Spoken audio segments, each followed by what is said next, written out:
We've done a few races with this boat, and this is the toughest that we've done.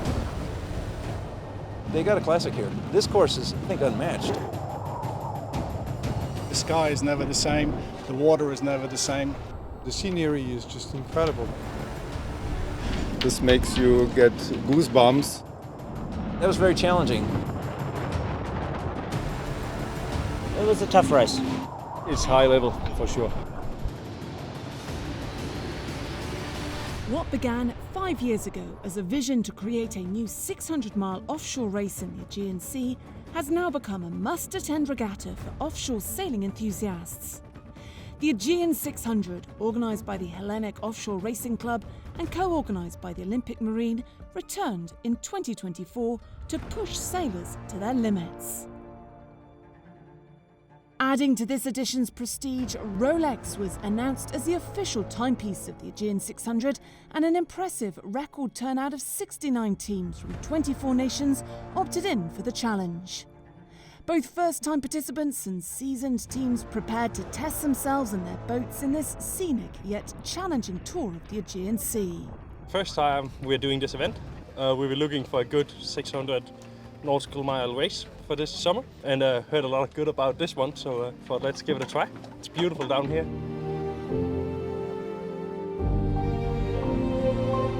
Allowed to come over here because it's a fantastic place to go sailing. I haven't done the Aegean 600. The boat actually has done the race last year, but I'm very much looking forward to it because there's so many opportunities and so many challenges around the course. So yeah, I really love to do the race.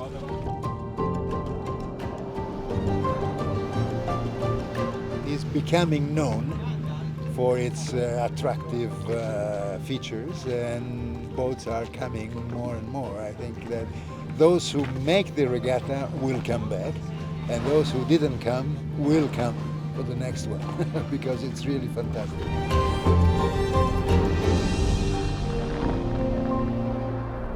Quite often wind here. It's obviously very hot, but we enjoy that. It's great to sail at night in shorts and t-shirts, so that's really a nice attraction for this race.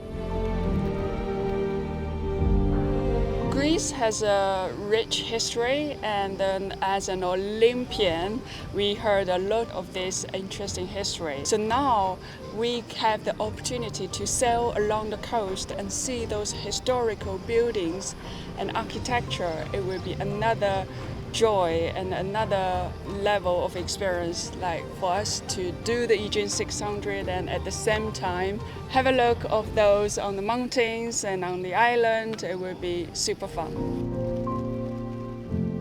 A lot of action and very beautiful scenery. I think it's going to be fun to sail the race. We're going to have a little bit of everything, strong winds and some light winds, so I think we're basically ready for everything.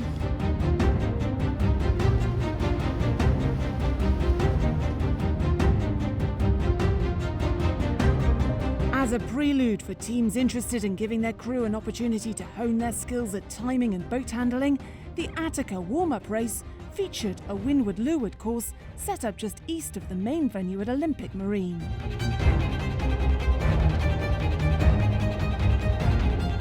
After its conclusion and having completed the safety and racing briefings, features of this event that are always appreciated and extremely helpful for everyone involved, sailors were now ready to go all in for a total of 14 legs in this complex course.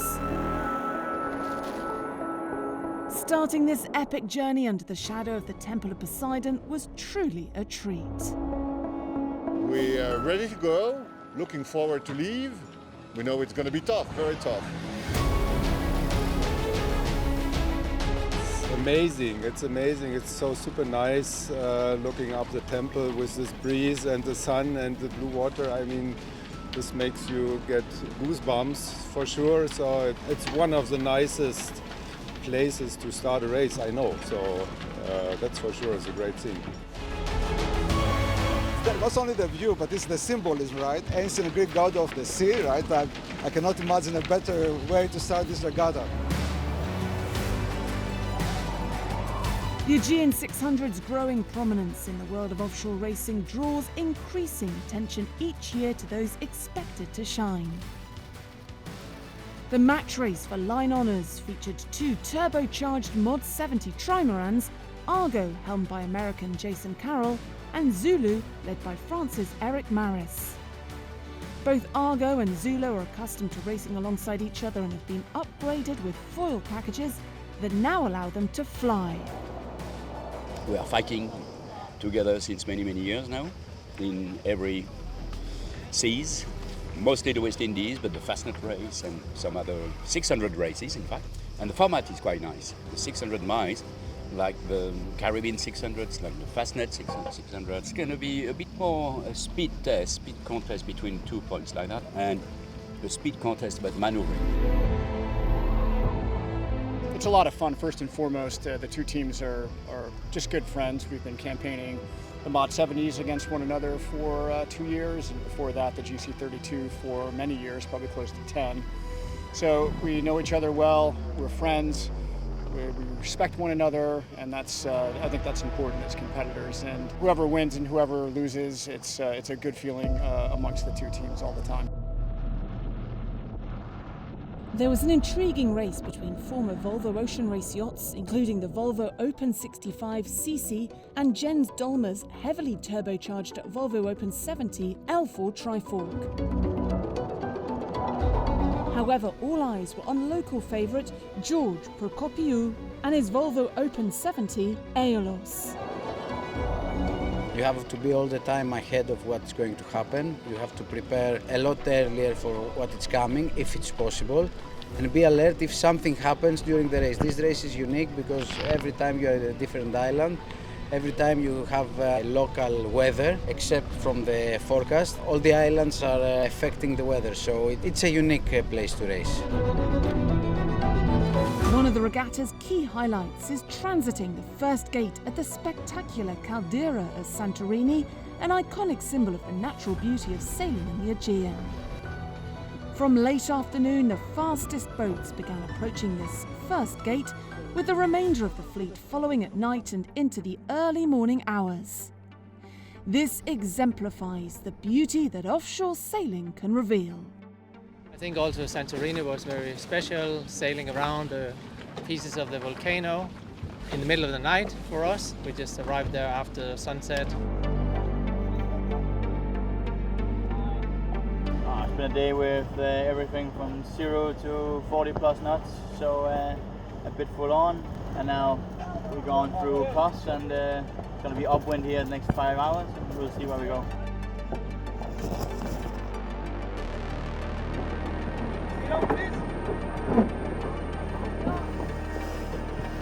Being on the ocean, because when you're looking outside, the sky is never the same, the water is never the same.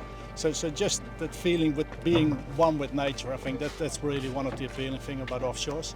But of course for the team, it's just you have to keep pushing. The race ain't over until you have finished. And I think that makes sometimes a big difference when you sail with one team than with another team. You have to keep motivating, and everybody has to dig in 100%, because otherwise you don't get a result. And that's of course offshore racing. After passing through the gate at Santorini, the bulk of the fleet headed downwind towards the southern end of the course, en route to the passing point at Kassos.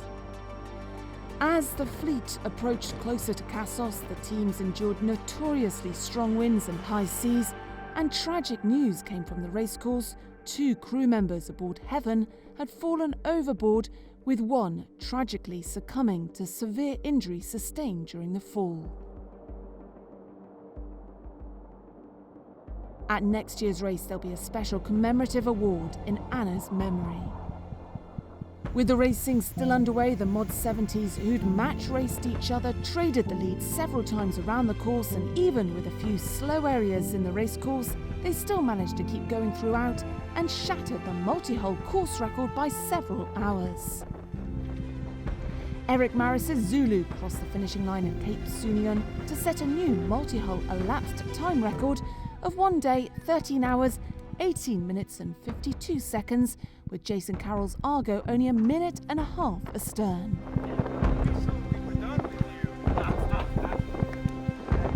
It was tough. I mean, we've done a few races with this boat, and this is the toughest that we've done. The conditions were strong, tough. We had 45 knots of wind max and 0 at times, so it was very much up and down, and the scenery is just incredible. It's beautiful. Incredible race. It's incredible. These boats are fantastic. These guys are just, you know, geniuses of sailing.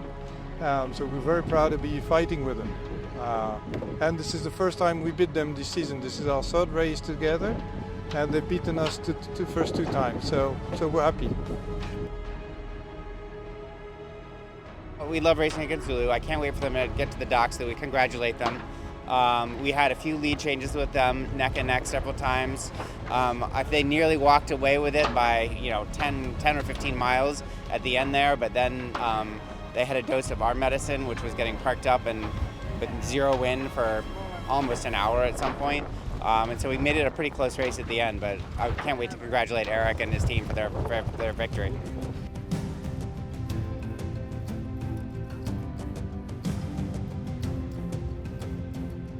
Like the multi-hulls, the mono-hull first-to-finish contenders encountered the same lee behind the island of Ikaria while en route to the passing gate at Mykonos, but got stuck there longer.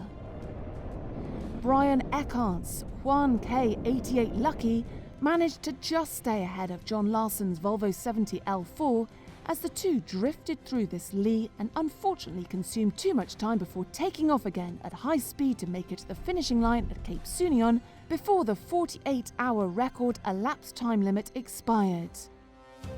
Nonetheless, with an elapsed time of nearly 48 hours, Lucky was the first to finish in the maxi class, followed by L4 and a few hours later by another VO70, George Prokopiou's Aeolos, who's won the class on IRC corrected time.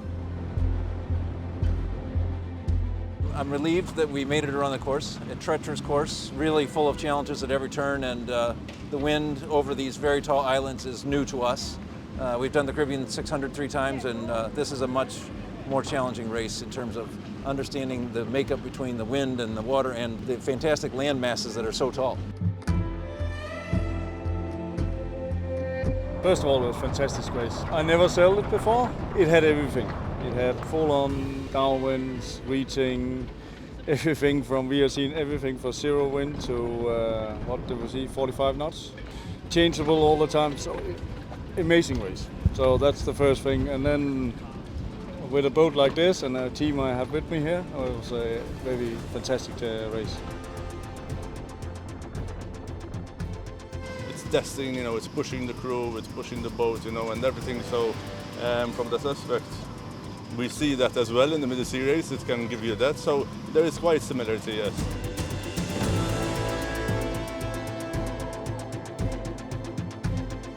In my opinion, and also I talked to a lot of the other sailors, it will be one of the upcoming events in the future. So now it's part a little bit of the Rolex family, but I think it's more or less on the level of the middle sea race and other of the big races.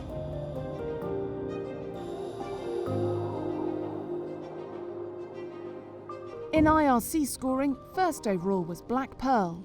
Stefan Jentsch's Botten 56, a remarkable result considering they raced without their racing sails as their racing gear never reached Greece in time. Second in IRC scoring, about 38 minutes behind on corrected time, was Lee Satariano's Rachel Pugh-designed HH42 RT3, and in third, Sasha Schroeder and Manuel Polo's Neo 430 Romo Neomind. In the overall ORC scoring, the winner was Neomind, but in an extremely tight corrected time margin, with RT3 in second by 1 minute and 16 seconds, followed by Francois Bob's Far 52 Chocolate 3. The Aegean 600 delivered again on all the elements of a great offshore race. A significant challenge in preparation, boat handling and navigation for boats of all sizes and styles, big and small, fast and slow, sailed by pro teams and amateur sailors alike. And the Greek crew on Ather managed to become the only team among 4 entries in the double-handed division to complete the course. It's the 4th edition of the Aegean 600 and we have participated in all 4 editions. It was a tough year, but I think we managed to use our experience to take control and actually finish the course. The closing ceremony was a spectacular and appropriate conclusion to an event often described as the world's perfect 600-mile race, and the 5th edition coming in 2025 is expected to be even better.